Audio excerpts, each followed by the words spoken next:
para que no quedarme congelada, porque vieron que me quedo sin batería y se congela. Así cuando después vuelvo, tengo cámara, porque si no después no tengo cámara. Entonces, ¿qué significa elicitar requisitos? ¿Ponemos a grabar, Ine? ¿O Ya puse, sabe ya alguno? está grabando. Estamos Ya está grabando. grabando. Gracias. Dale. No me avisa que esto... No, ahí, ya. ¿No? Bueno. Ay. Ahora no sé dónde estoy. Acá. Elicitar requisitos. ¿Qué significa elicitar requisitos? Dice, la elicitación es la actividad orientada. Ojo, una cosa es cuando yo cometí el error, ¿no? Al decirlo, yo dije, la elicitación es la actividad... No. La elicitación de información, cuando yo hablo de elicitación, lo que estoy hablando sí es de descubrir y obtener información de los stakeholders y del contexto. Pero cuando yo estoy diciendo que es la elicitación de requisitos, es la actividad orientada a descubrir y obtener los requisitos a partir de los stakeholders y del contexto en el que el sistema será utilizado. Entonces, ojo con esta diferenciación. Insisto, es distinto hablar de elicitación que hablar de elicitación de requisitos. Si alguien utiliza elicitar requisitos como sinónimo de elicitar información, está en un error conceptual, ¿no? Léxico, porque son cosas bien distintas. Dice, este proceso se basa en técnicas de licitación, ¿sí? Como las entrevistas. ¿Se acuerdan que habíamos hablado de las entrevistas? Estaba probado que en ingeniería de requisitos era la técnica de licitación más utilizada, justamente por la riqueza que tiene una entrevista. Porque cuando yo hago una entrevista, esto que me comentaba hace un ratito, de gestos, de posturas, son parte también de la información que uno se lleva y que uno vuelca. A mí me ha pasado en alguna ocasión de haber estado, grabar la entrevista y acordarme de algún gesto en alguna parte de la entrevista y poner un signo de interrogación al desgrabar. ¿Por qué? Y porque algo a mí me llamó la atención y en muchos casos ese algo tiene que ver con que lo hacían diferente, me contaban que lo hacían de una manera porque era lo correcto y no me contaban que en realidad lo hacían diferente, porque había algún problema entre distintos sectores de competencia o cosa por el estilo.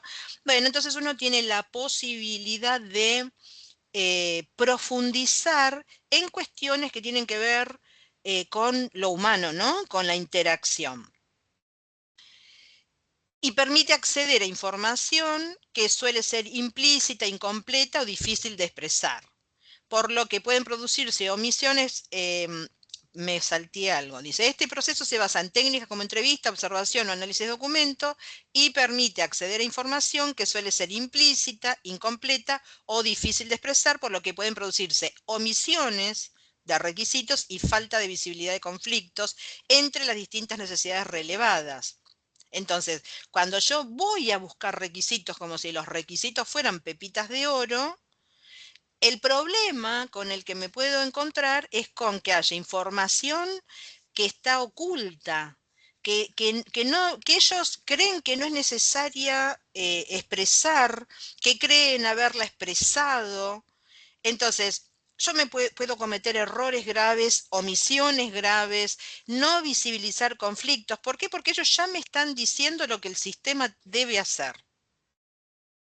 Entonces, es un problema ir a elicitar requisitos. La verdad es que uno tiene que ir a elicitar información y dejar que si entre esa información aparecen requisitos, uno los registra. Pero no tiene que ir con la intención de licitar requisitos, salvo que yo tenga un cliente que ya sepa lo que quiere, que ya esté trabajando por ahí con otro sistema, o que a veces es gente del área nuestra, es gente de sistemas, ¿no?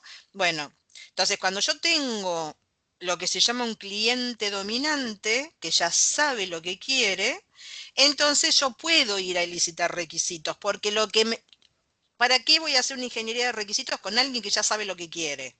La ingeniería de requisitos toma relevancia cuando no se conoce, ¿no? Lo que el software puede dar de beneficio, lo que puede producir el software en el contexto. Entonces, cuando, insisto, hay un cliente dominante, uno puede ir a licitar requisitos, pero no puede ser la norma. No es la norma. Problemas en la licitación, bueno, lo que decíamos recién. Dice, al centrarse en descubrir lo que los usuarios expresan, presenta limitaciones importantes. Por un lado, puede generar omisiones, ya que no todos los requisitos son explícitos o conscientes para los stakeholders, y por otro lado no permite identificar fácilmente conflicto entre los requisitos, especialmente cuando intervienen múltiples actores, ¿no? Voy y hablo con uno y me da los requisitos. Bueno, por ahí no hablo con el otro. Y por ahí el otro tiene algo que decir de algunos requisitos. Bueno, ¿cómo detecto ese tipo de cosas? O cuando yo hago una lista, entonces hablo con A y tengo la lista. Hablo con B y tengo la lista y después genero una lista unificada. Entonces, en este sentido, la información obtenida durante la licitación puede ser parcial e inconsistente, lo que refuerza la necesidad de un proceso de requisitos que permita analizar, contrastar y validar esa información para construir una visión completa y coherente del sistema. ¿Se entiende, no? Que de lo que estamos hablando acá es de el proceso me va a permitir a mí eh, ahondar, profundizar en lo que cada uno de los stakeholders del cliente o usuario, cada uno de lo que ellos digan, y poder identificar cosas que ni ellos saben que están. Y esto, aunque a ustedes les parezca mentira, sucede muchas veces, no se conocen las diferencias entre distintos sectores. Entre distintos sectores. Entonces, ¿cuál es la importancia de los procesos? Bueno, es que un proceso, cuando yo ya tengo un proceso, porque no se olviden que el licitar requisitos es una actividad, es una actividad. Y lo que estamos hablando ahora es de un proceso que está compuesto por varias actividades. Entonces, cuando yo ya estoy diciendo que el licitar es una actividad del proceso, ya uno puede ver la diferencia, ¿no? Entre lo que es una actividad aislada, que es ir a buscar los requisitos, y lo que es un proceso, que es un conjunto de actividades que me van a permitir ordenar, controlar, etcétera. Entonces dice, contar con un proceso permite organizar el trabajo de manera estructurada, predecible y controlada, evitando la improvisación y la ejecución desordenada de tareas. Un proceso define pasos, responsabilidades y criterio, lo que facilita coordinar actividades, reducir errores, asegurar la calidad de los resultados y mejorar la eficiencia. En cambio, trabajar sin un proceso suele generar, ¿no?, lo que hablábamos recién, inconsistencias, retrabajo y pérdida de información, dificultando alcanzar resultados confiables y sostenibles en el tiempo. Un proceso de requisitos integra la licitación dentro de un conjunto más amplio de actividades, ¿no? Habíamos visto estas actividades, ¿se acuerdan que vimos las actividades de la ingeniería de requisitos? Que era el licitar, modelar, analizar, donde estaba la verificación y la validación. Bueno, todo eso, un proceso permite no solo ordenarlo en esas actividades, sino que permite estructurar, validar, gestionar los requisitos que se van generando. En este sentido, la diferencia no es solo de alcance, sino de propósito. La licitación busca identificar requisitos, mientras que el proceso busca construir conocimiento confiable sobre ellos y hacerlos gestionables a lo largo del tiempo. Por otro lado, la licitación de requisitos tiene la trazabilidad de quién lo dio el requisito, ¿no? Pero no tiene la trazabilidad de cómo se transformó en un requisito. O sea, un stakeholder viene y me dice, el sistema tiene que hacer esto, ok, Ahora, ¿de dónde surgió esa decisión? No hay forma de saberlo. Se puede preguntar, pero no es la idea. Bueno, dentro de todo este contexto de lo que es un proceso, nosotros presentamos acá una estrategia, pero de la ingeniería de requisitos que va a permitir después esta estrategia aplicar un proceso de requisitos en particular. Entonces decimos que la estrategia de la ingeniería de requisitos, y acá nosotros hemos encontrado detractores de esto, porque lo que dice esta estrategia es que nosotros tenemos 3 pasos o 3 grandes etapas que debemos cumplir. Hay un primer momento donde yo tengo que comprender el contexto actual, ¿no? El universo, acuérdense que esto es universo de discurso, que es sinónimo de contexto. Entonces yo tengo que comprender el contexto actual. A mí me mandan a hacer un sistema para stock y yo no me siento a escribir requisitos. Yo tengo que ir primero a ver y entender cómo ellos trabajan, a poder comprender cuáles son las virtudes de las tareas, de la forma en que tienen organizado, ¿se acuerdan? No, de la forma en que tienen organizado el trabajo y de los conflictos que puedan surgir de ello. Luego dice, ese universo discurso actual, ese contexto actual, lo que hacemos es proyectarlo en un contexto futuro, donde en este contexto va a estar el software incluido.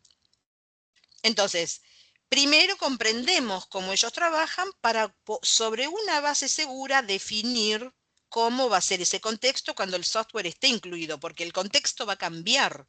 Con la inclusión del sistema informático va a hacer que las tareas se resuelvan de distinta manera, que por ahí lo que hacía antes fulano ya no lo haga más, y así en muchos aspectos. Finalmente, a través de esta proyección, de esta definición que nosotros hacemos del universo discurso futuro, podemos explicitar los requisitos del software. Explicitar, ¿qué significa? Acá buscar dónde están los requisitos y explicitarlos en un documento específico de requisitos, ¿sí? Esa sería la idea. Comprendo cómo trabajan en el stock. Defino ese proceso de negocio, lo transformo según los cambios en el proceso que el cliente está dispuesto a hacer y la intervención del sistema informático en ese proceso de negocio. Esa definición me va a permitir explicitar los requisitos en un documento. Bueno, esto es lo que nosotros llamamos una estrategia de ingeniería de requisitos. Voy a hacer una salvedad y es la siguiente. Si yo quiero aplicar esto en un sistema, en un contexto chico, probablemente sienta como que es demasiado para hacer. Estas estrategias están pensadas para contextos grandes, complejos. ¿Qué significa? Que hay muchas funciones, hay muchas funcionalidades, hay muchos usuarios intervinientes. No son sistemas chicos, sino medianos y grandes, donde yo no puedo. Si yo tengo un sistema chico, es muy probable que hable con el cliente y el cliente sí me esté dando los requisitos. Y que la cantidad de información que yo tengo que manejar para entender lo que va a cambiar el sistema, cómo lo puedo implementar, obviamente lo pueda manejar por ahí en un bosquejo, por ahí con 3 o 4 hojas de un cuaderno que utilice para hacer todo el trabajo, me alcance. Ahora, cuando el volumen de información es mucho más grande, cuando la cantidad de gente interviniente aumenta, esto ya no es viable en una hojita de un cuaderno. Para esto ya necesito modelos, necesito representaciones que me ayuden a ver qué cosas están omitidas, qué cosas entran en conflicto, quiénes participan en distintas tareas, quiénes son los responsables de esas tareas, etc. Empiezo a necesitar más información porque no puedo pensar en transformar un proceso de negocio en el aire. Ahí es donde aparece esta etapa. Por eso insisto, estamos hablando de sistemas medianos y grandes, ¿no? Para que esto se justifique. Fíjense que si yo voy a un cliente dominante que ya sabe lo que quiere, la ingeniería de requisitos no tiene sentido. No tiene sentido, porque la ingeniería de requisitos justamente tiene sentido cuando hay que analizarla la información. Bien, entonces estas etapas de la estrategia son fundamentales para poder pensar en una ingeniería de requisitos segura. Nivel de cambio. El nivel de cambio en un contexto, en un proceso de negocio, yo utilizo contexto y proceso de negocio como sinónimo, es que el mínimo cambio que se puede producir es cuando yo hago una informatización, ¿no es cierto? O sea, cuando yo hago una informatización, en general lo que estoy proponiendo es que las tareas se resuelvan de la misma manera, solo que ahora con un sistema informático haciendo las cosas que antes se hacían manual. Siempre existe un nivel de cambio, no existe el nivel de cambio cero, pero sí es el mínimo que podemos esperar dentro de la ingeniería de software. El mínimo cambio tiene que ver con la informatización. Informatización justamente, ¿no? Informatizar las tareas como se realizan. Ok. Y el máximo nivel de informatización, perdón, el máximo nivel de cambio tiene que ver con la reingeniería de procesos de negocio. Esto es, yo le pongo ahí que es de un tal Hammer, ¿por qué? Para que no se confundan ni con reingeniería de software, esto viene de la administración, es un término que se genera, que es propio del área de administración.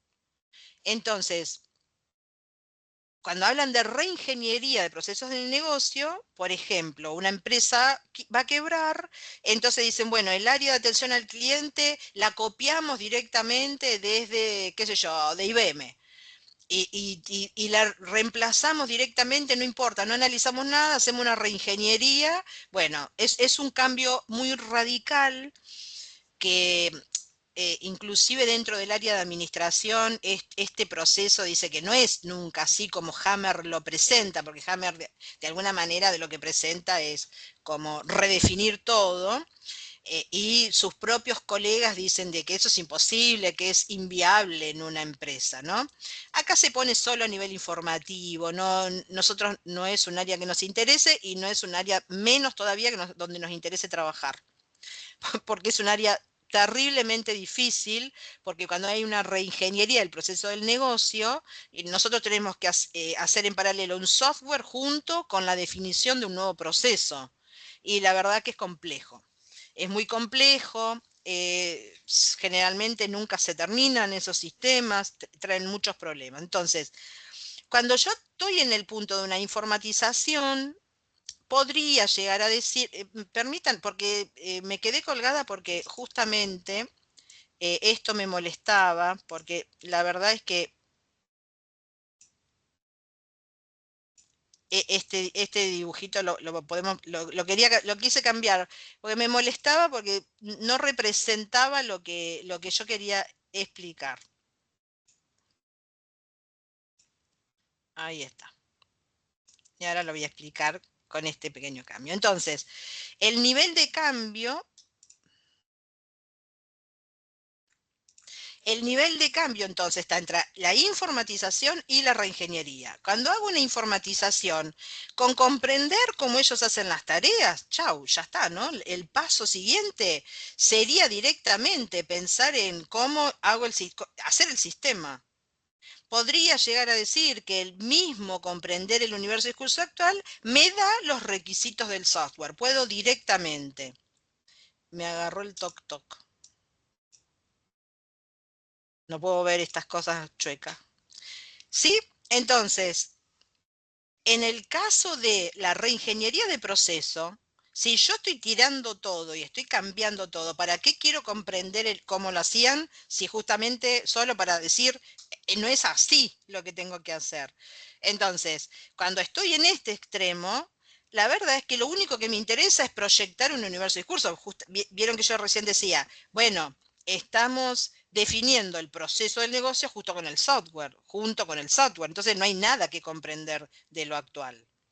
Bueno, eso es lo que a lo que se por eso decía que estaban mal ubicados los cuadritos. Bien.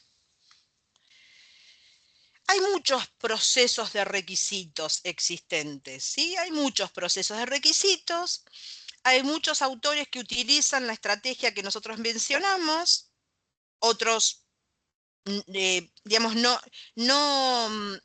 separan en la estrategia si hay o no que conocer el universo discurso actual. Pero bueno, hay muchos procesos de requisitos existentes, ya pueden ver acá, ¿no? Que hay distintos. Este es el que nosotros vamos a utilizar en este cuatrimestre, en esta materia, ¿no? El proceso de requisitos basado en escenarios, y vamos a empezar a verlo hoy.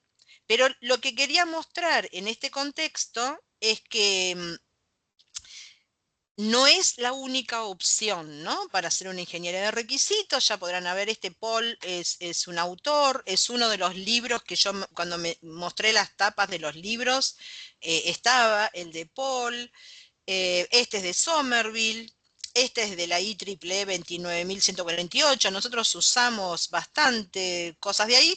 De hecho, si ustedes agarran el libro de ingeniería de requisitos que tienen en Miel, van a ver que hace mucha mención a esta norma. Tiene un proceso, define un proceso. Caos es orientado a objetivos, como I estrella también es orientado a objetivos. Modelado de actores y dependencias, pero es sobre objetivos. Bueno, y que, bueno, hay otros más y debe haber otros que no están acá en el cuadro, pero acá lo importante era mostrarles cómo cómo existen. Fíjense que los enfoques cambian, ¿no?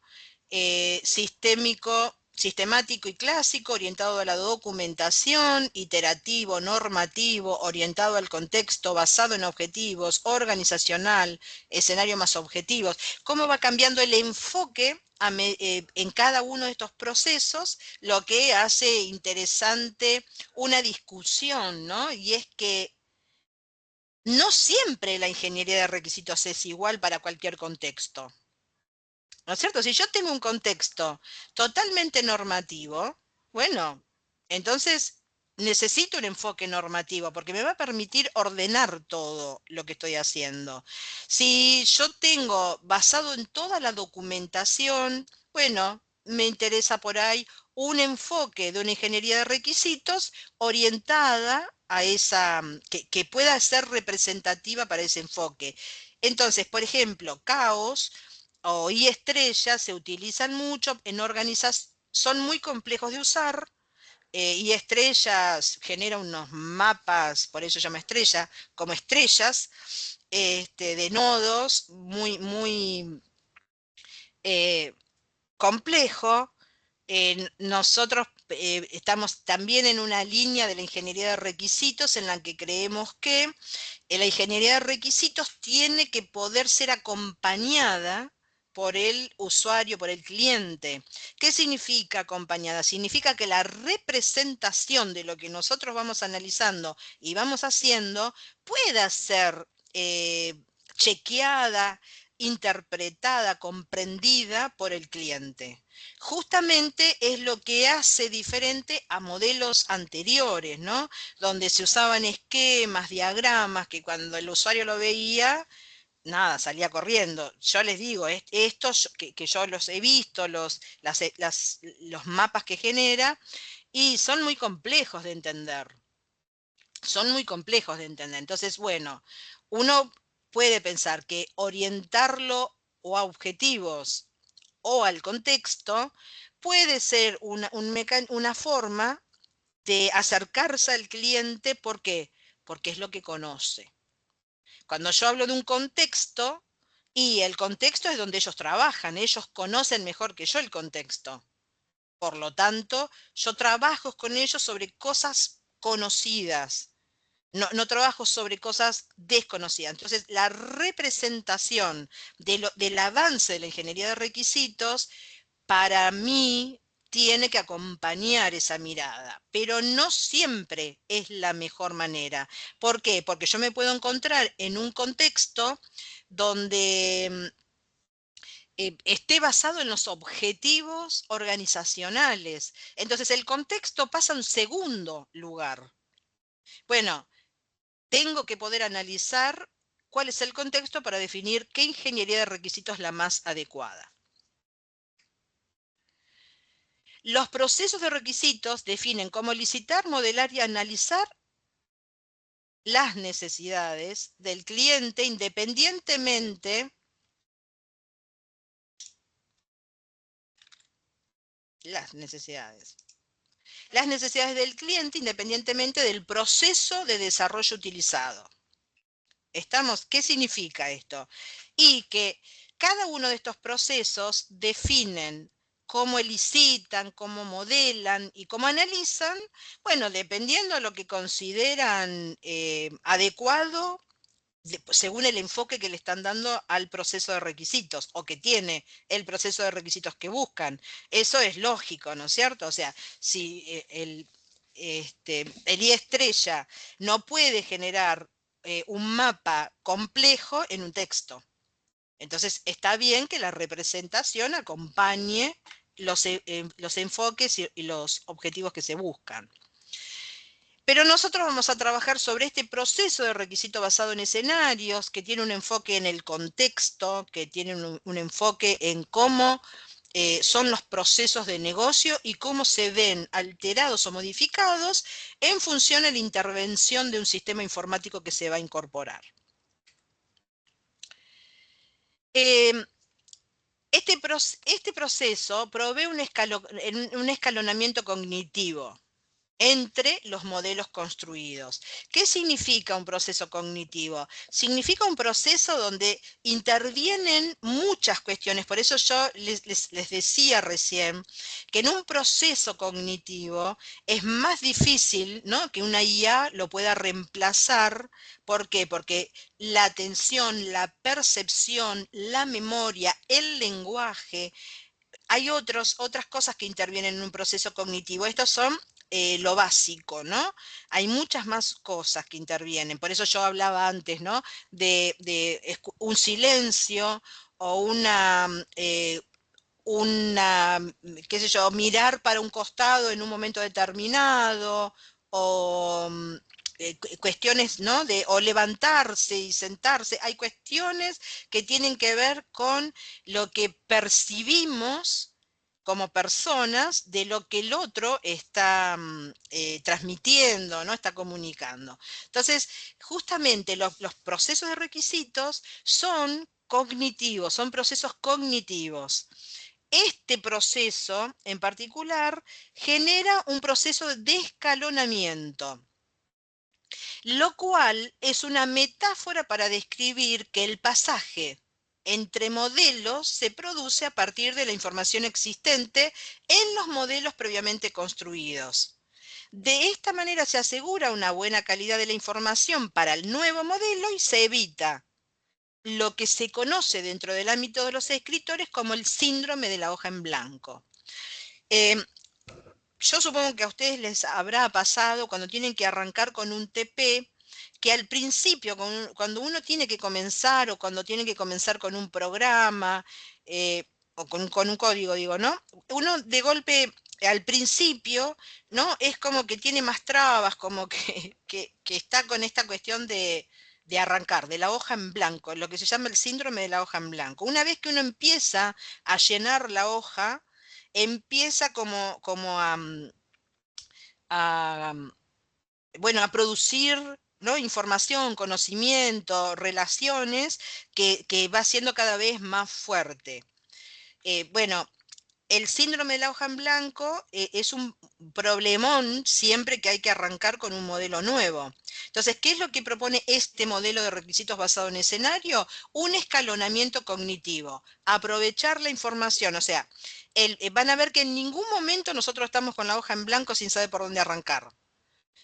Y que cada vez que se termina un modelo, el siguiente, para arrancar, toma información del modelo anterior, ¿no? Por eso dice, es una metáfora, pero es una metáfora que describe de qué manera se va a trabajar en este proceso. Básicamente, nosotros vamos a trabajar con dos modelos, El léxico extendido del lenguaje, que lo llamamos LEL de ahora en adelante porque es como lo conocemos, y los escenarios. Son dos modelos.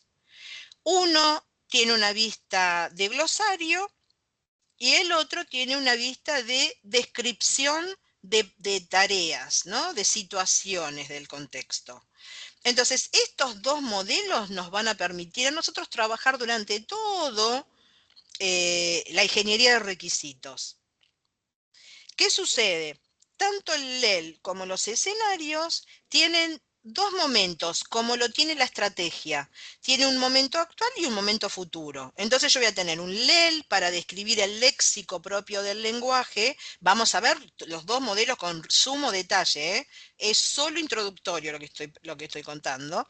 El LEL entonces, que va a describir el léxico del lenguaje que tiene que ver con el léxico que utilizan los usuarios, el cliente en su contexto actual, hoy, como trabajan hoy, cuando nosotros estamos empezando la ingeniería de requisitos. Y después va a haber un léxico que tiene que ver con la propuesta que se está haciendo el sistema informático. La consulta de clientes por ranking, eso no existía en el universo de discurso actual.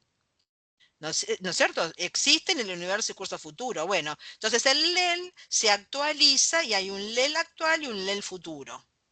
Lo mismo pasa con los escenarios. Los escenarios actuales los escenarios actuales describen las situaciones del proceso de negocio hoy, actual, como hoy trabajan, y los escenarios futuros describen cómo va a ser la relación entre las personas con el sistema informático. ¿Sí? Antes, qué sé yo, alguien agarraba un cuadernito, escribía, anotaba, guardaba el cuadernito. Bueno, ahora esa persona escribe, ingresa la información en el sistema genera una nota que se la envía automáticamente, bueno, a otra persona y esa es la persona que tiene que autorizarla ahora. Bueno, ese cambio en el proceso genera léxicos diferentes y generan situaciones diferentes. Por eso, si ustedes observan, dice, se construye un glosario LEL y escenarios actuales. Y en proyectar el universo y curso futuro, escenarios futuros y un glosario de requisitos, el LEL-R. Es el mismo modelo, es el mismo modelo. Que acá dice escenarios actuales más escenarios actuales integradores y estos escenarios futuros más escenarios futuros integradores, que ya lo vamos a ver cuando veamos que a este nivel, si me permiten, porque yo las estuve tocando la PPT, se nota, ¿no? Por eso ahora me veo en la obligación. Le voy a dejar así, escenario futuro, y voy a sacarlo de los integradores, porque a este nivel me parece que en vez de ayudar, entorpece.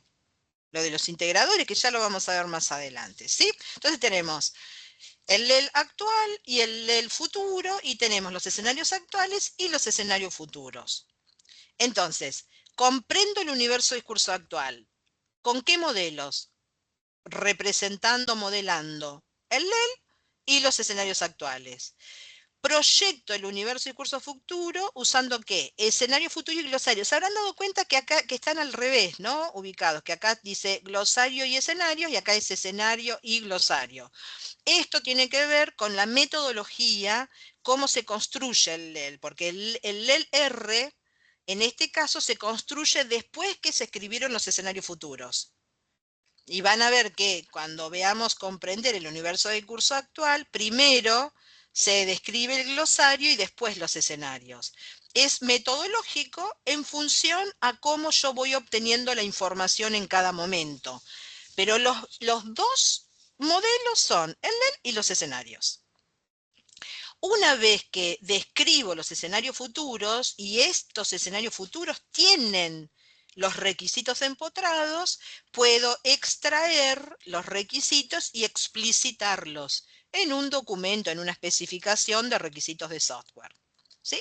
Entonces tengo la estrategia y cómo y los modelos del proceso de requisitos que voy a utilizar. El objetivo del sistema es algo que se va a generar entre a ver, yo puedo en las primeras entrevistas definir el objetivo del sistema con el cliente. Es perfectamente viable. De hecho, se hace. Una de las primeras cosas que se hace es que se define el objetivo del sistema. Pero ¿qué pasa? ¿Por qué está medio acá en el medio? Porque cuando yo empiezo a definir los escenarios futuros, necesito sí o sí, tengo que consolidar, refinar ese objetivo del sistema.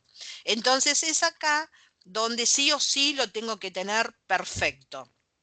Podríamos poner acá, lo voy a poner afuera. Ay, es más fácil en un pizarrón trabajar, vieron que...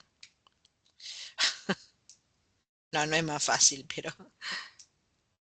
Entonces acá se define, ¿no?, el objetivo del sistema y acá lo vamos a poner, yo después voy a poner la PPT con todas las correcciones o con todas las observaciones. Y acá podemos poner refinamiento, consolidación,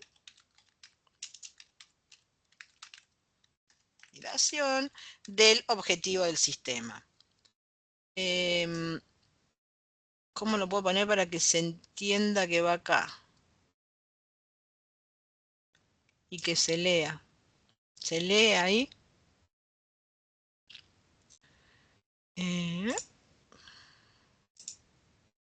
¿Se entiende si lo dejo así? Sí, se ve. Yo lo entiendo, yo Ah, lo yo entiendo. creo que ¿Sí? sí. Porque por lo menos es más seguro, más claro, ¿no? Le podemos Ujú. poner esto por ahí, si lo pongo ahí, no. se superpone mucho acá, ¿no? Se leía bien antes, ¿eh? Vamos a dejarlo como Agrandado, estaba. como está agrandado, se lee bien. Mejor que así. Sí, exactamente. Bueno, lo dejamos así entonces. Que se entienda, ahí está. Entonces, lo importante es que se entienda el concepto, ¿no? Que el objetivo del sistema se empieza a definir al inicio, pero que hay un momento donde yo ya no puedo dejarlo, porque muchas veces el objetivo del sistema al principio lo que se hace es se lo define de manera general, ¿no? Medio global. ¿Por qué? Porque todavía no hay toda la información necesaria, pero cuando yo ya voy a proyectar el universo y curso futuro, el objetivo del sistema tiene que estar clarísimo. Hablamos de objetivos, subobjetivos, cuanto más claro esté, mejor. Bueno, tanto el LEL como los escenarios pueden tener el punto de vista actual o del futuro, esto ya lo expliqué recién. Así que no hace falta. Y por último, la misma vista, estrategia más proceso de requisitos en un mismo gráfico, ¿sí? Fíjense, comprender el universo de discurso actual, proyectar y explicitar. Entonces dice, objetivo del sistema, vamos a hacer lo mismo, objetivo del sistema y podría haberlo dejado acá, por ahí.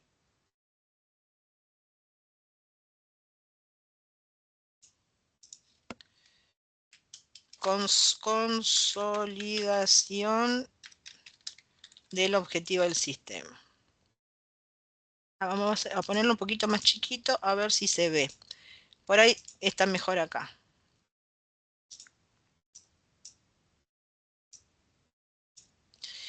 En este por ahí queda así mejor, ¿no?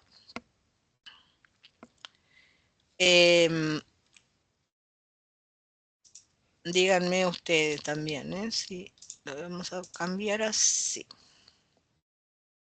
Ahí, ¿no? Ahí está me parece que está mejor. Objetivo del sistema, entonces tenemos construir el LEL, construir los escenarios actuales, pasamos a proyectar el universo discurso futuro, se consolida el objetivo del sistema y se empiezan a construir los escenarios futuros, que es, primero tengo que generar alguna propuesta para construir los escenarios futuros y negociar con el cliente, ¿no es cierto? Se construye, ven que después de los escenarios, entre los escenarios futuros y explicitar los requisitos, se construye el R. Y finalmente se explicitan los requisitos para obtener el documento. Voy a hacer esto. Solo para que no me moleste.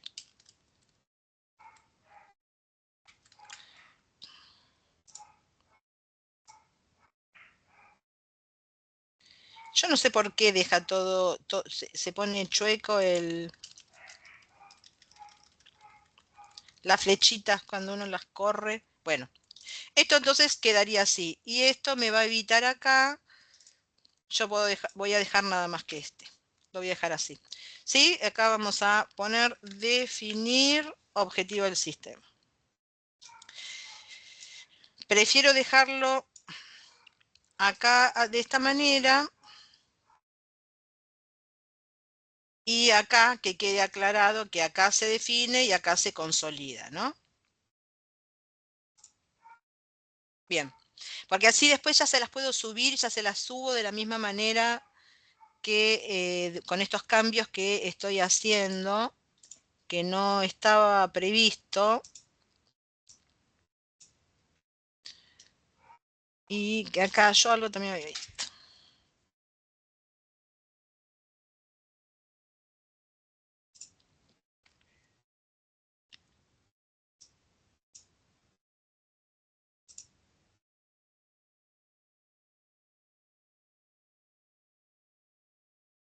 Y permite acceder a información que suele ser. Este proceso se basa en técnicas como entrevista, observación o análisis de documento y permite acceder a información explícita. Ahí está. Estaba medio confuso eso también. Bien, ¿alguna pregunta? ¿Se entendió la diferencia entre lo que es elicitar requisitos, lo que es un proceso? ¿Eso se entendió bien? Sí, que licitar es una actividad del proceso. Exactamente. Pero se entiende conceptualmente, ¿no? Lo que estaba haciendo un poquito de, como de, eh, eh, digamos, lo que es, porque muchas veces uno escucha que se habla de elicitar requisitos y se utiliza de manera incorrecta, ¿no?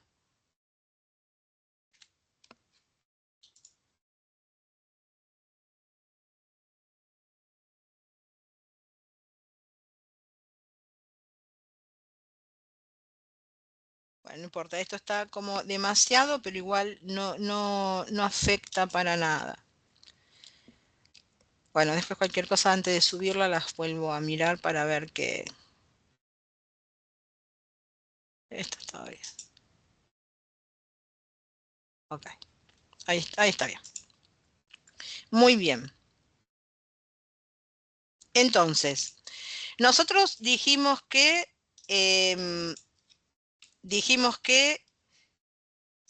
los modelos con los que íbamos a trabajar era el léxico extendido del lenguaje LEL y, y los escenarios. Los escenarios, para los que por ahí conocen, son parecidos a los casos de uso. Son parecidos a los casos de uso. Son del mismo estilo, para que se den una idea de lo que es un escenario. Hay algo que me gustaría agregar en la PPT anterior y es lo siguiente. Pueden tener un punto. Para empezar, me gustaría acá agregar una línea. Tanto el LEL como los escenarios utilizan el lenguaje natural para su representación. ¿Qué significa? Que los dos van a utilizar el texto narrativo como forma de representación. Acá no hay gráficos, no hay nada de ese tipo de cosas. Todo todo lo que se define, se define en texto. Por eso me parece que el lenguaje natural que no se mencionó hasta ahora, eh, me parece que es muy importante para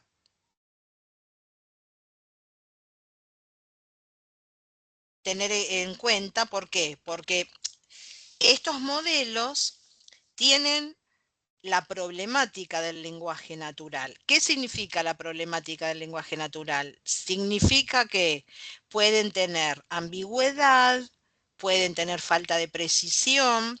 Por eso cuando uno trabaja, y, por ejemplo, hace una entrevista y la graba y después la desgraba. Y cuando uno la desgraba y de golpe les queda una frase sin terminar. De hecho, por ejemplo, yo que estoy prestando atención a lo que dicen las PPT, a lo que les estoy diciendo, estoy enlazando. Porque yo agregué acá algunos temas que no daba en otros momentos, en función a que tuvimos un cambio de plan de estudio que los pasó de cuarto a tercer año, hubo cosas que mejorar para que se pueda entender. ¿Por qué? Porque la experiencia informática que tienen ustedes no es la misma que tenían cuando llegaban a cuarto. Entonces, todo ese... esta cosa que yo estoy haciendo en la cabeza mientras estoy dando la clase, que voy interrelacionando aspectos que no tienen que ver explícitamente por ahí con el contenido de lo que estoy explicando, sino que tiene que ver con esto anterior que dije.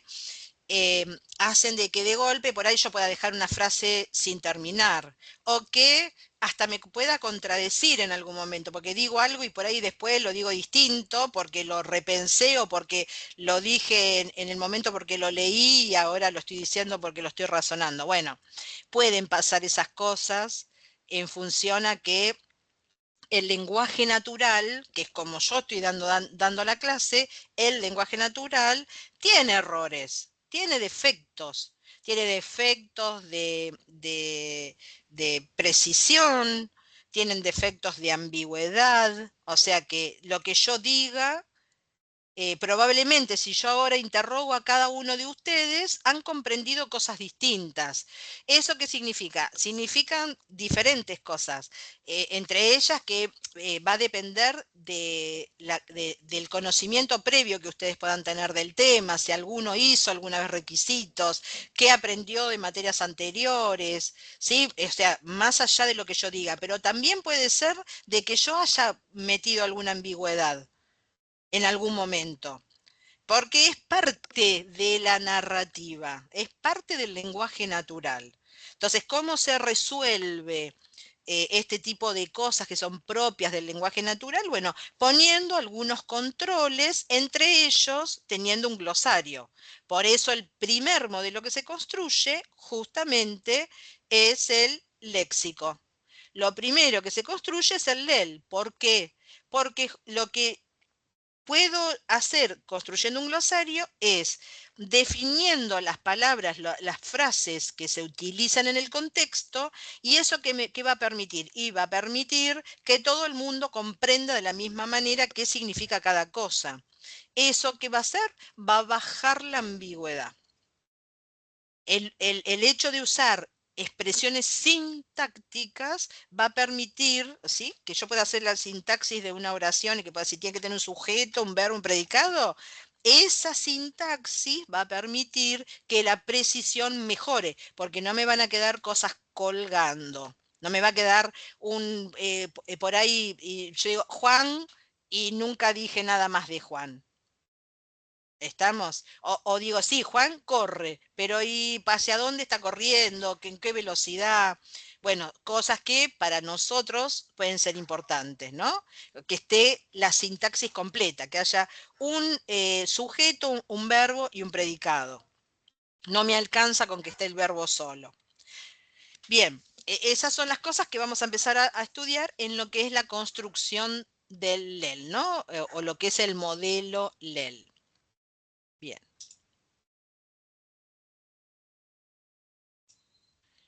Entonces, estábamos acá. No sé por qué me fui para lo... No importa. Seguimos entonces con el proceso de requisitos basado en escenarios y acá estamos repitiendo, ¿no? La misma diapositiva de antes y vamos a hacer la misma corrección para no incorporar todavía un problema que es propio de los escenarios. Entonces, decíamos que comprendemos el universo el universo de discurso actual. Esto así solo para mostrar que estamos en, bueno,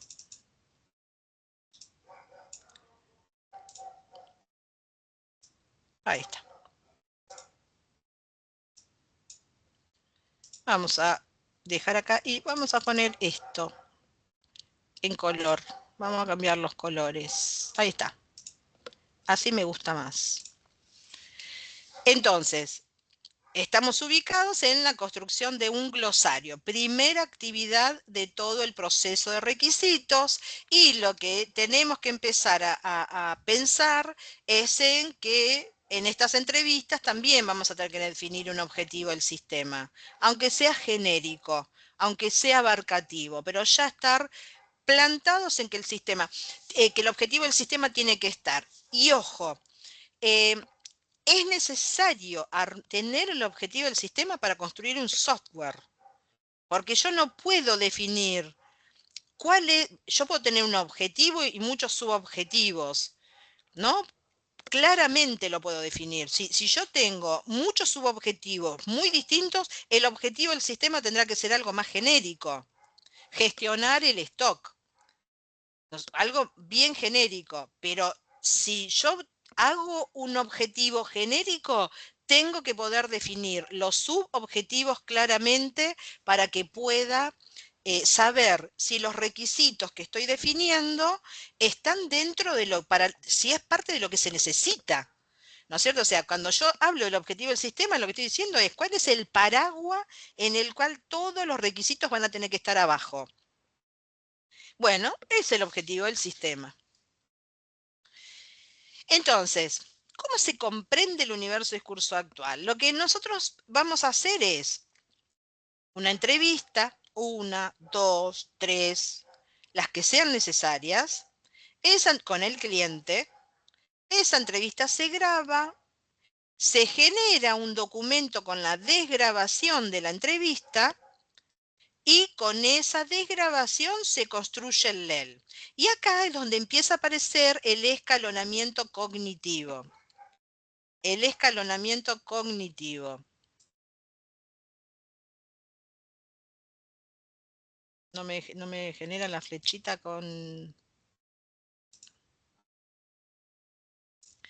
¿Qué significa? Que fíjense que... No puedo tener flechas con... Bueno, no voy a perder tiempo. Ahí está. Con eso me alcanza. Porque quería diferenciar que como estamos en construir el LEL, quería diferenciar esta flecha. Ojo, cuando uno tiene un gráfico, todas las flechas, todos los cuadros, todo tiene significado, ¿eh? Todo tiene significado. Por eso yo me detengo a veces en una flecha, en cambiar de lugar algo, porque todo tiene un significado y tiene que estar bien representado. ¿Qué es lo que me interesaba a mí aclarar acá? El LEL se construye con la desgrabación de la entrevista. En la entrevista, ¿qué hay que preguntar? qué hace. Y ojo acá, que cuando yo le pregunto al cliente qué hace, no es lo mismo que preguntarle qué quiere o qué necesita. Son dos preguntas o dos formas de pararse frente al cliente totalmente diferente. Y acá hay que prestar mucha atención. ¿Por qué? Porque yo estoy induciendo la respuesta. Cuando yo le pregunto qué hace, lo que lo estoy induciendo es a que me responda lo que hacen, cuál es el proceso del negocio actual. Cuando yo le estoy preguntando qué quiere, qué necesita, estoy induciendo a que me dé requisitos, a que me hable del sistema o de la solución. Entonces, donde ustedes separen lo que ustedes pregunten, es el tipo de respuesta que van a tener. Ojo con esas cosas. En el universo discurso actual yo tengo que preguntar qué hace, que me cuente qué hace. Si en el medio del qué hace me manda cosas de lo que necesita, buenos, bienvenidos, todo se toma. No hay nada acá que se desprecie. Pero yo no puedo inducir, como ingeniera de requisitos, yo no puedo inducir al cliente a que me conteste otra cosa. Entonces, con este que hace, se graba y se desgraba.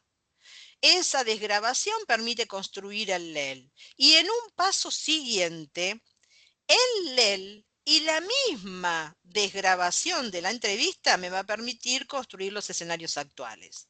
Entonces, acá tenemos, no hay hoja en blanco. ¿Por qué? Porque yo parto de este documento y van a ver que hay un proceso para construir el LEL a partir de este documento. Luego se construyen los escenarios actuales a partir del LEL que ya tengo y a partir nuevamente de ese documento. Empiezo a tener el primer escalonamiento cognitivo del que hablamos en la otra PPT. Este es el proceso genérico, ¿no? Y vamos a empezar a hablar un poquito de por qué es importante el LEL. ¿Por qué es importante tener un glosario? Entonces, vamos a usar el Martín Fierro, que todos conocen, y vamos a usar un parrafito chiquitito para poder hacer referencia a lo que estamos buscando al construir el léxico, ¿no?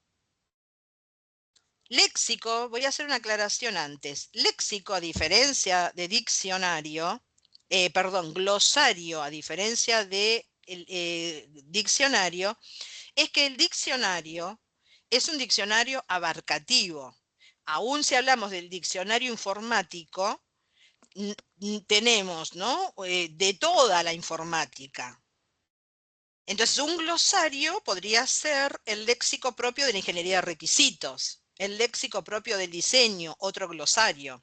Si ustedes se ponen a pensar, los libros suelen tener un glosario. ¿Vieron que tienen definición de los términos que usan? Bueno, suelen tener un glosario incorporado. Quiere decir que es bien propio de un documento, de algo específico. Entonces, hay alguien que tiene un micrófono abierto y de golpe me hace mal en los oídos. Perdón que lo mencione. Dice el Martín Fierro. Yo llevé un moro de número, sobresaliente el matucho, con él gané en Ayacucho más plata que agua bendita. Siempre un gaucho necesita un pingo para fiarle un pucho. ¿Alguien entiende lo que significa este párrafo? Este pedacito de narrativo?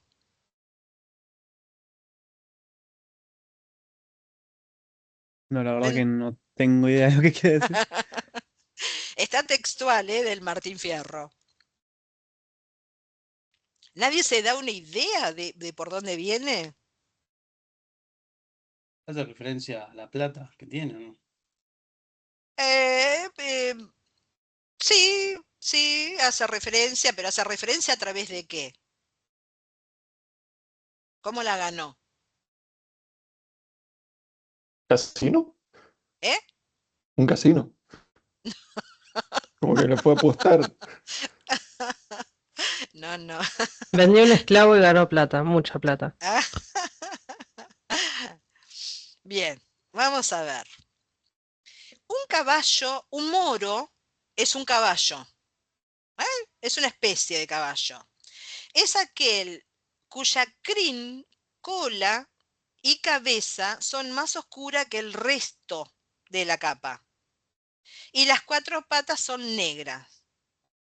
Dice, en esta exquisita narrativa, en un solo término se aglomera una gran cantidad de información, la cual se pierde si se desconoce el léxico particular utilizado.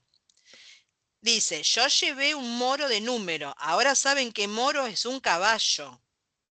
¿Se entiende lo que es un moro de número?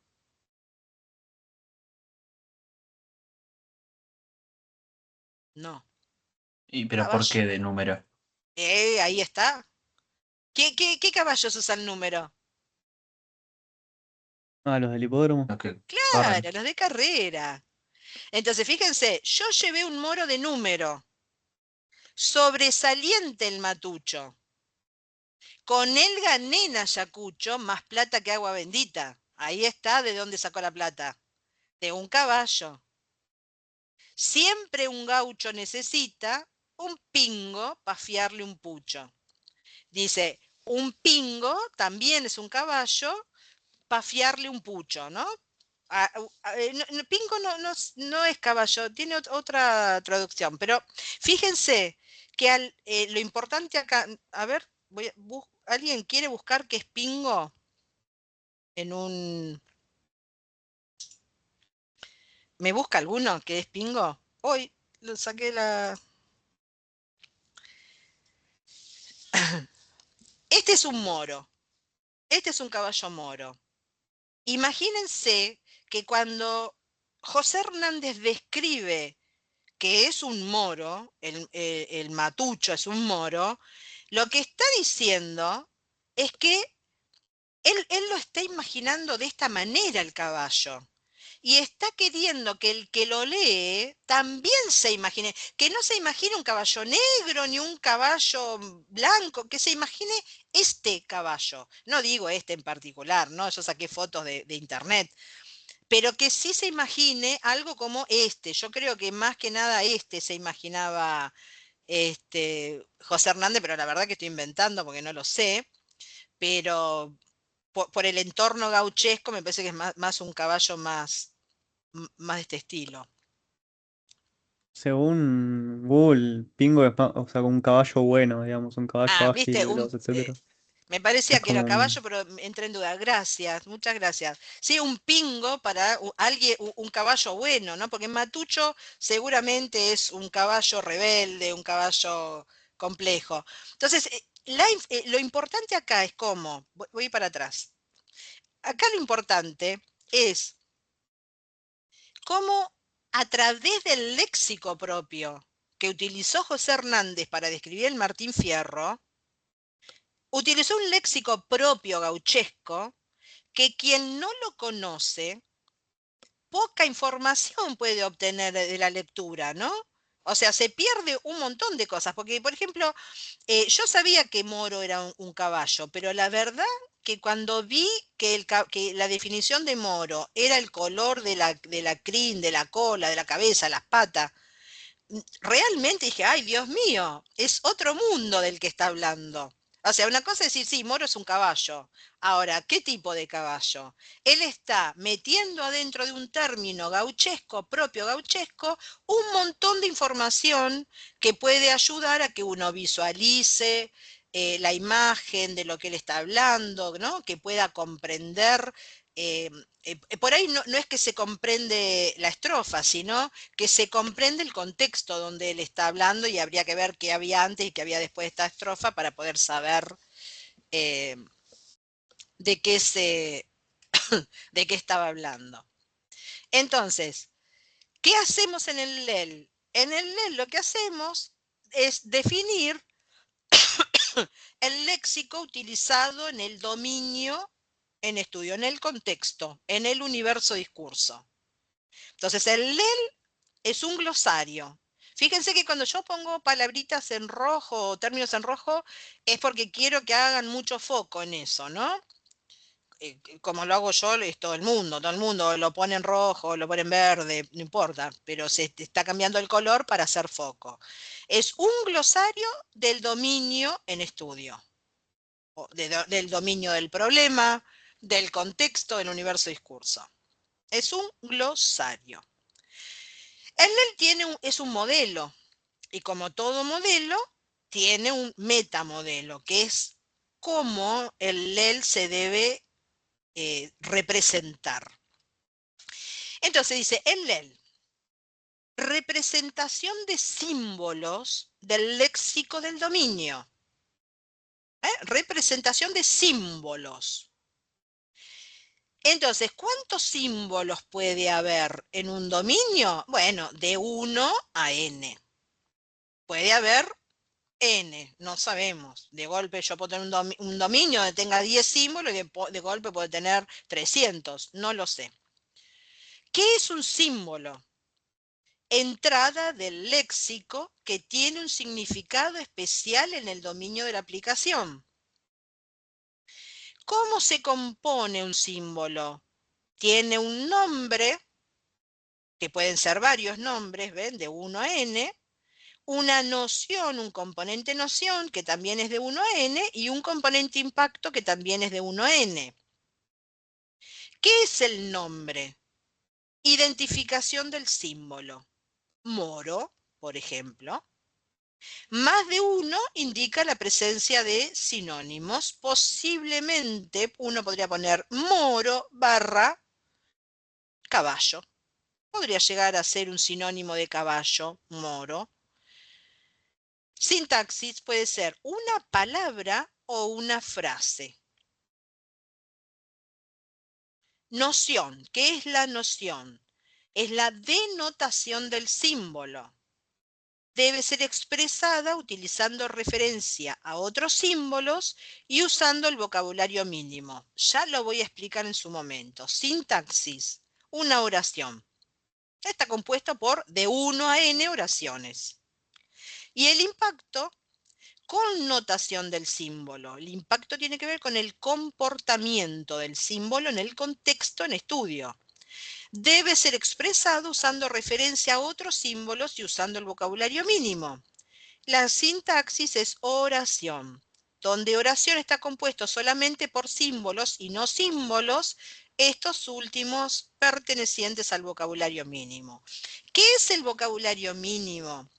Nosotros no vamos a usar un vocabulario mínimo, pero supónganse, yo podría decir, no sé cuántas palabras tiene el español, pero uno podría decir que el español es uno de los idiomas más complejos, ¿no? Tiene muchísimos términos, muchísimas formas de expresar cosas parecidas, pero que tienen sutiles diferencias. Bueno, entonces yo podría decir, para bajar un poco esa complejidad, hago un vocabulario más reducido, que me permita describir todo, pero con un vocabulario más chico. Por ejemplo, existe un vocabulario reducido en inglés de unas 700 y pico de palabras que permiten expresar absolutamente todo, pero bueno, más de manera por ahí más genérica o no es para la palabra genérica, es más de manera más uniforme, ¿no? Es como que no tenemos muchas opciones para decir lo mismo, entonces permite ¿qué permite eso? Permite reducir la complejidad. Ustedes imagínense, un chico de una primaria que escribe algo y lo que puede escribir un universitario. Y bueno, la complejidad con la que puede describir por ahí el universitario no lo tiene el chico de la primaria. Entonces, si yo le doy a un chico de la universidad que escriba algo para que lo lea el chico de la primaria, y probablemente el chico de la primaria por ahí no lo va a entender, va a tener dificultad, va a tener que estar constantemente yendo al diccionario, le complico la vida. Entonces, ¿qué hago? Utilizo un vocabulario mínimo que los dos manejen. Y de esa manera sé que todas las narrativas se van a comprender en los dos lados. Bien. El LEL, como los escenarios, está en un entorno hipertextual. Como el hipertextual es como las ayudas de Windows que uno va teniendo, ¿no? Por eso están, fíjense que están marcadas palabras subrayadas, porque yo haría clic en oficina de planificación de la producción y me aparece esto. Y acá tengo, ¿no? El nombre, la noción y el impacto. Fíjense que tengo nombre, oficial planificador, noción, impacto. Ya, si uno empieza, ya voy a explicar qué significa lo que está entre paréntesis, pero por ejemplo, acá tenemos la utilización de un sinónimo, como dije, moro barra caballo. Noción, ¿se acuerda que estaban compuestas de 1 a n oraciones? Bueno, acá tenemos las oraciones. Decía la definición que había que maximizar el uso de otros símbolos. Todos los símbolos son los que están subrayados, porque son hipertextos, ¿no? Hago clic y me voy a la definición del otro, por eso las flechas. Impacto también estaba compuesto por oraciones y decía que las oraciones podían ser de 1 a n y maximizando el uso de otros símbolos. Por ejemplo, el vocabulario mínimo en este caso sería todo lo que no está subrayado. Personas, son, dos, el mismo rol, trabajan en, pero yo no podría tener, no hay ninguna palabra, por ejemplo, ¿no? No podría tener en el vocabulario mínimo turno. ¿Por qué? Porque en el vocabulario el turno tiene un significado propio en el dominio que yo estoy estudiando. Entonces prevalece el que va en el LEL, contra cualquiera, sea el vocabulario mínimo, sea la RAE. Si yo defino turno, no puedo ir a buscar a la RAE qué significa turno. Lo tengo que siempre utilizar según cómo está definido en el LEL. Entonces, el LEL es un glosario. Un glosario un poco más complejo que un glosario de un libro. ¿Por qué? Porque tiene la denotación y la connotación del símbolo. El impacto tiene que ver con el comportamiento, ¿no? Por eso en inglés impacto se suele traducir como behavior. La noción no, la noción es el significado. Uno podría decir que la noción es lo que puede encontrar en cualquier glosario cuando tiene una descripción para saber el significado de una palabra. Pero el impacto es un poquito diferente, porque nosotros estamos haciendo un glosario para una ingeniería de requisitos, ¿sí? La flecha es solo a dónde apuntaría el clic de hacerlo adecuadamente, ¿no? Bien. Vieron que cada símbolo tiene entre paréntesis, ¿no? ¿Qué tipo de símbolo es? Este es el símbolo oficial planificador, este es el símbolo planificación de la producción y este es el símbolo oficina de planificación de la producción. El oficial planificador es un sujeto. La oficina de planificación es un objeto. Y la planificación de la producción es un verbo. Si ustedes se fijan, no hace falta hacer, ¿no? Digamos, es como se utiliza en el dominio, pero en general tiene una relación directa, uno puede, ¿no? Si yo digo planificación, estoy diciendo que hay una acción que se produce. Si yo digo que es el oficial planificador, bueno, son personas. Y si yo digo una oficina de planificación, bueno, es un espacio físico. Entonces, los símbolos tienen tipos. Los tipos pueden ser sujeto, verbo, objeto o estados. Cuando hablamos de sujeto, hablamos de personas, sistemas informáticos, organizaciones, o sea, la UNLAM podría ser un sujeto. De hecho, vieron que uno dice, sí, no, el departamento informó que no hay clase porque hay paro. O la universidad informó. La universidad no informa, porque la universidad es un objeto, pero está utilizada como un sujeto en ese caso, ¿no? Que hace cosas. Eso está bien porque es la forma en la que se habla. El LEL representa exactamente el léxico del dominio, tal cual como se habla en el dominio. Los sistemas informáticos, yo no me voy a poner a evaluar cómo está hecho el sistema porque no me interesa saber qué hace, como las personas. Por eso está representado como un sujeto. Verbo son las acciones, los objetos pueden ser tangibles o intangibles, qué sé yo, una mesa es tangible, un código de alumno es intangible. Y los estados son un caso particular que aplican a sujeto, a verbos y a objetos que identifican un momento determinado en el tiempo. Cómo se percibe un sujeto. Por ejemplo, un sujeto puede ser moroso, que tiene deuda. Pero no es el sujeto que siempre es moroso. Hay un momento cuando dejó de pagar que se lo percibe moroso y que puede hacer diferentes cosas, o no puede hacer algunas cosas que antes podía hacer. Un objeto puede estar disponible o no disponible. Un libro, ¿no? Puede estar disponible o no disponible. Bueno, los estados es cómo se perciben las cosas en determinados momentos. Incluso los verbos también puede ser Sí, sujeto en un también. estado. Sí, también, porque por ejemplo, vos podés tener un proceso activo o no activo. Sí, sí, aplica perfectamente, ¿no? A los verbos también. ¿Qué pasaba? Voy a contar un poquito de historia acá. Voy a venir acá.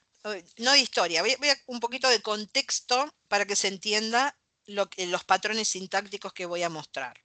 Entonces, cuando el LEL no tenía los patrones sintácticos, porque no siempre tuvo patrones sintácticos, cuando no tenía los patrones sintácticos, ¿qué pasaba? Supónganse, decimos, todos vamos a describir el término ingeniería de requisitos. Todos vamos a describir. ¿Qué pasaba? Y cada uno metía en la noción y en el impacto lo que le parecía. Entonces, cuando uno quería juntar y era imposible porque todo el mundo había escrito cosas diferentes o puntos de vista distintos, entonces se definió que para simplificar la construcción del LEL, se defina qué va en la noción y qué va en el impacto de cada uno de los tipos, de los sujetos, de los objetos, de los verbos y de los estados. Entonces, eso que hizo, homogeneizó todas las descripciones y permitió que, bueno, uno pueda, eh, porque el problema no era que todos describíamos el mismo término, sino que, supónganse, hacemos un LEL de la clase de hoy. Bueno, algunos van a describir los sujetos de una manera, otros los sujetos de otra, otros los objetos de una manera, otros de otra.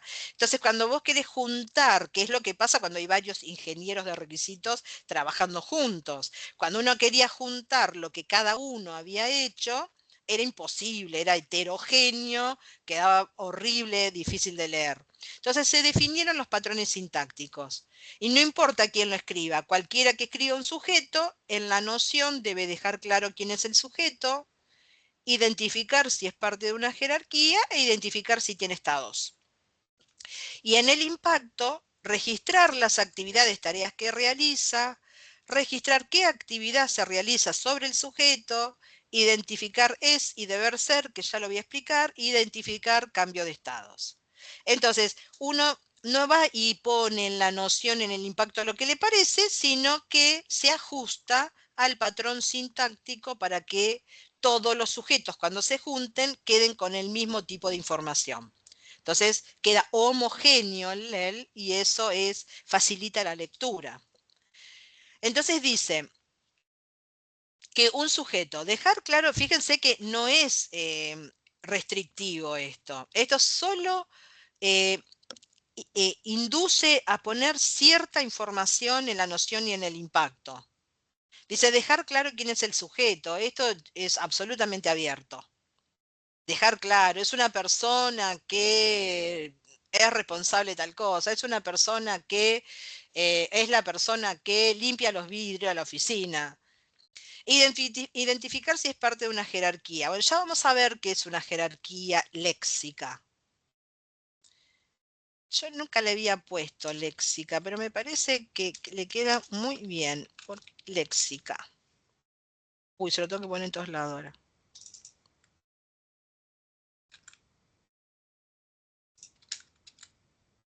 Bueno, en todas las nociones, ¿no?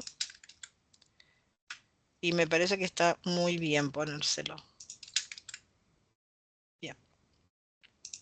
Digo, decir que es una jerarquía léxica, ¿por qué? Porque no es cualquier jerarquía. Tiene que ver cómo ellos hablan, si es parte de una jerarquía. Suponete, hablan de cajas, de solapa, de caja. Bueno, ahí tenemos una jerarquía, ¿no? Podemos decir, por ejemplo, informe, pero tengo el informe de alumno regular, el informe de alumno libre. Bueno, ahí tengo una jerarquía, todos son informes, pero es como, es parte de del léxico propio que se utiliza, no es de una jerarquía que sale de otro lado, sino que sale del léxico. Por eso le puse jerarquía léxica. Identificar si tiene estados. Esto es para prestar atención, que se preste atención si hay estados asociados. Entonces yo digo, el informe puede estar. Cuando digo, ¿tiene estado el informe? Perdón, estoy marcando acá en sujeto, pero estoy hablando de un objeto, ¿no? Eh, Vayamos a un sujeto que estaba marcando. Por ejemplo, yo puedo decir, profesor, es genérico, pero hay profesor adjunto, profesor asociado y profesor titular. ¿Tiene estados el profesor? Y el profesor podría estar de licencia, podría estar activo, podría, no sé, estar no activo, despedido, podría estar jubilado, ¿no? O sea, son estados que se pueden asociar al sujeto. Dice, registrar actividades o tareas que realiza. Bueno, ¿qué tareas realiza un profesor? Bueno, da las clases, corrige trabajos prácticos, qué sé yo, prepara material de apoyo. Dice, registrar qué actividad se realiza sobre el sujeto, en este caso, ¿no? Sobre el sujeto. Por ejemplo, se le corta el pelo al profesor, cosa que no sucede. Pero, por ejemplo, ¿no? Al profesor se lo puede vacunar en un estado de pandemia, ¿no? Se le puede vacunar. Que, por ejemplo, en un LAM pasó que no te obligaban, pero sí te hacían pasar por la enfermería para, para vacunarte para la gripe o por el COVID. Dice, identificar es o deber ser. Esto lo voy a dejar para un poquito más adelante. Identificación de cambios de estado. ¿Qué pasó con estos estados? ¿Y puede pasar de jubilado a activo? No. ¿Pero puede pasar de activo a jubilado? Sí. El es y el deber ser, solo voy a explicar, porque como está repetido en todos lados va a quedar la duda, es identificar si si de lo que estamos hablando es, cuando uno habla del es de lo que está reglamentado.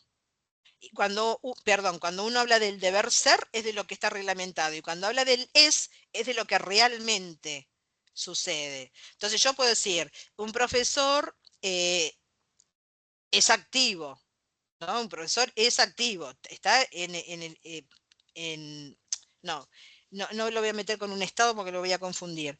El profesor debe cumplir 10 horas semanales, supónganse, no importa, ¿no? Bueno, debe cumplir, ahí es el deber ser, eso se supone que está en algún lado como una política, como una regla de negocio, como una reglamentación. Ahora, cuando yo digo que algunos profesores están 4, otros están 6, pero eso es lo que realmente sucede, porque el que está 6, después las 4 las usa para con otra manera con los alumnos. Bueno, entonces no es lo que por ahí debe ser, sino es lo que sucede realmente, ¿no? Qué sé yo, por ejemplo, el deber ser de una clase es hasta la 23. Pero el es que y nadie llega hasta las 23, ¿no? Que entre las 22 y las 23 ya todas se van cortando por cuestiones de cansancio o por cuestiones, qué sé yo, uno está mismo presencial en la UNLAM y a las 23 te apagan la luz por ahí. Entonces, hay que, el es y el deber ser, ¿no? Son dos aspectos que tienen que ver con el es lo que se hace realmente y el deber ser lo que debería suceder o lo que se espera que suceda. Entonces dice, bueno, siempre esté atento al les y al deber ser de un sujeto, de un objeto, de un verbo, de un estado. ¿Por qué? Porque a mí, fíjense el tipo de información que me puede dar. Si yo estoy haciendo un sistema y hago todo el sistema como es, como me dicen que es, y no me doy cuenta de que hay un deber ser que tengo que controlar porque tengo que ver si están incumpliendo, si puede entrar en algún problema en un laboratorio.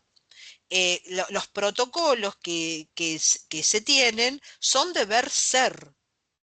Si cuando yo veo lo que hacen no coincide con ese deber ser, es posible que a ese laboratorio se lo clausure si hay una inspección. Entonces, es muy importante esta distinción entre el es y el deber ser. Por eso fíjense que están todos los impactos. Bueno, ¿cómo define un objeto? Definir el objeto y sus particularidades, identificar otros objetos con el cual tiene relación, identificar si es parte de una jerarquía léxica, identificar si tiene estados. ¿Qué iría en el impacto? Describir las actividades, tareas que se realizan sobre el objeto. Por ejemplo, si yo acá voy a definir un DNI, ¿qué se hace sobre el DNI? Hoy no se hace nada sobre el DNI. Entonces, si yo no tengo impacto, lo más probable es que no haya símbolo que definir en este LEL, que no vaya ese símbolo en este LEL.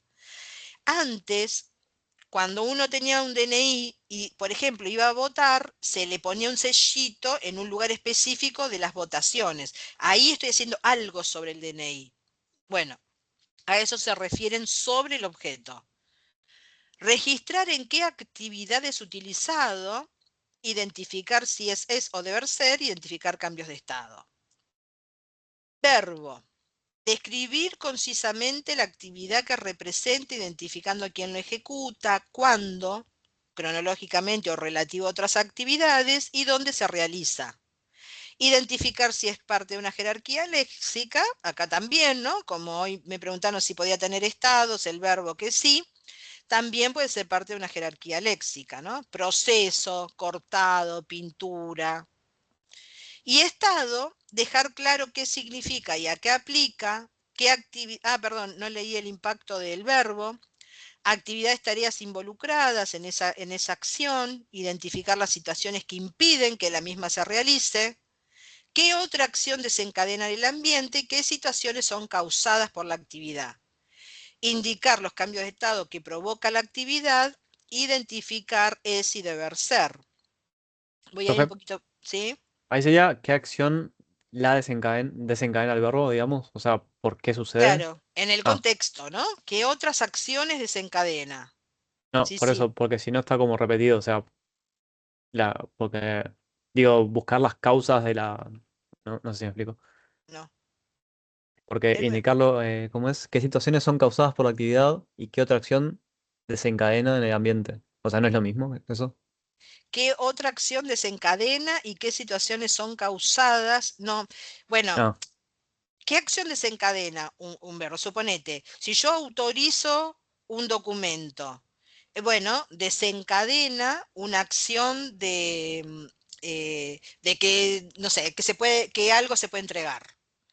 ¿Y qué situaciones son causadas por la actividad? Bueno, son parecidas, ¿eso es lo que decís? ¿Qué sí, otra pero ahora acción? pensando a lo mejor sí, acción y situación no es lo mismo.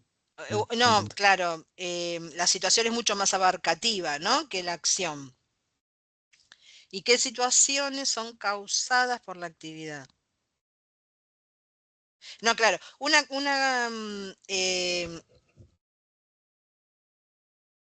cosa es lo que desencadena la acción y otra, yo no, estoy pensando que por ahí está puesto todo en el mismo renglón por una cuestión de espacio, pero ¿qué acción desencadena en el ambiente? O sea, si yo firmo una factura, desencadena que se venda, que la venta se haga? ¿Qué situaciones son causadas por la actividad? O sea, la autorización, ¿qué situaciones son causadas por la actividad? Eh, ¿Qué situaciones son causadas por la actividad? Ay, entré si alguno se da cuenta, la diferencia me ayuda. Sí, porque yo supongo que, o sea, Estoy en la una misma. acción que Ahora que lo leo así, Lo sí. mismo que el otro, visto de adelante y de atrás. Porque Sí, pero lo que no pensé son lo primero mismo. era Sí. que estaba mal escrito y que era qué otra acción desencadena en el ambiente, o sea, como qué causa tiene. Pensé que era eso y después lo leí de nuevo y me di cuenta que no, pero no sé. Lo que pasa que, ¿qué otra acción desencadena en el ambiente? Por ahí es más genérico, porque está hablando en el ambiente en general. Suponete, eh, si yo firmo algo, se desencadena todo un proceso de ventas. ¿Y qué situaciones son causadas por la actividad? Es que si yo firmo una factura, la factura tiene que pasar al área de registro. Uno para mí tiene que ver con el ambiente, qué sucede, estoy pensando en algo que pueda ser más representativo para que se entienda. Suponete, si yo hago algo, llueve, pero ¿qué situaciones son causadas por esta actividad? Es que debo buscar el paraguas. Son distintas. ¿Se comprende la diferencia?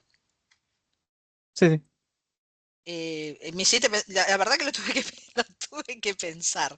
Pero sí, ¿qué otra acción desencadena en el ambiente? ¿Y qué situaciones son causadas por esta actividad? Sí, igual, déjame que después busque un ejemplo claro y lo presente, ¿sí? Indicar los cambios de estado que provoca, identificar es y deber ser. Y el estado, dejar claro qué significa y a qué aplica, qué actividades, estados y acciones llevaron a este estado, identificar si compone una jerarquía léxica. Y en el caso del estado, identificar otros estados y actividades, tareas que pueden ocurrir a partir de este estado, identificar es y deber ser. Por ejemplo, acá yo puedo decir, el estado es cuando, digo, el estado profesor activo, es cuando el profesor está en plena actividad. Que identificar otros estados, actividades en el impacto, ¿no? Entonces, puede pasar a estar jubilado, en algún momento se va a jubilar, puede pasar a estar inactivo. ¿Y qué actividades puede desencadenar? Y que puede dar clase, que puede, ¿no? Que puede corregir trabajos prácticos, que puede ser jefe de cátedra, etcétera. Entonces, siempre se habla, ¿no? De un estado, hay que definir claramente el estado que es, para que uno entienda cuándo se está en ese estado y a qué otros estados desencadena o a qué otras actividades que puedan ocurrir a partir de ese estado. Entonces, cada patrón sintáctico da información acerca de qué se pone en la noción y qué se pone en el impacto. Y en este contexto, cuando todos construimos el mismo LEL, estamos construyendo entre todos el mismo LEL, en algún momento podemos juntarlos y que el LEL quede homogéneo, ¿no? Para que pueda ser leído después por una persona. Porque ¿cuál es el rol que cumple el LEL? El rol que cumple el LEL es un rol de comunicación. Entonces, ¿qué es lo que yo quiero? Yo lo que quiero es que todas las personas que van a trabajar en el proyecto, stakeholders o desarrolladores, ante cualquier duda, en cualquier término, entiendan exactamente lo mismo. Puedan venir a leerlo y comprender con claridad qué es lo que significa. Eso lo que hace es asegurar la comunicación, asegurar la comprensión de todos los informes que se generan. Entonces, cuando yo tenga los requisitos van a tener que estar también anclados al LEL. ¿Por qué? Porque eso va a hacer que todo el mundo comprenda de la misma manera lo que significa cada requisito. Les cuento algo que me pasó y vamos a hacer un break. Algo que a mí me pasó hace mucho tiempo es que eh, una alumna de posgrado, cuando yo expliqué esto, estaba en una clase, estaba todo mucho más resumido porque estaba con otros temas, pero cuando yo hablé de este tipo de problemas, ella me contó lo que le había pasado hacía 10 minutos y fue que estuvo en una reunión y estaban hablando todos de artículo. Entonces había gente de distintas áreas y estaban todos hablando de artículo. ¿Qué pasaba? No se podían poner de acuerdo en algo, estuvieron discutiendo un largo rato, hasta que a uno se le ocurrió preguntarle, ¿qué es artículo para vos? Cuando respondió que era artículo para esa persona, se dieron cuenta que la discusión era porque estaban hablando de cosas diferentes. Bueno, esto es mucho más común de lo que ustedes se puedan imaginar.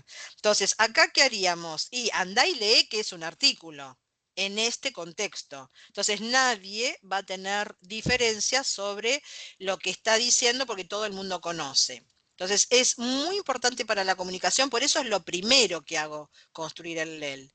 Y por otro lado, permite que ante la rotación de personal, yo tengo una persona nueva en el proyecto y ¿qué hago? Y lo primero que le doy es el LEL, para que sepa y que pueda comprender cualquier documento, una especificación de requisitos, una especificación de diseño, cualquier cosa del proyecto la va a poder comprender porque tiene la información exacta de lo que significa cada cosa. Y si no lo sabe, tiene dónde ir a buscar qué significa y poder comprenderlo. Entonces, el primer objetivo que tiene el LEL es de comunicación, de facilitar y asegurar la comunicación. Y en segunda instancia, de ser un documento origen para construir los escenarios, que es el próximo modelo a construir. ¿Sí? ¿Se entendió hasta acá?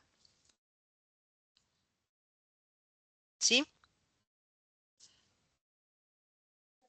Sí, profe. Sí, sí. Bien. Entonces, ¿les parece que hagamos un... sí, yo apagué la cámara. Freno la grabación, ¿no? Sí. Gracias.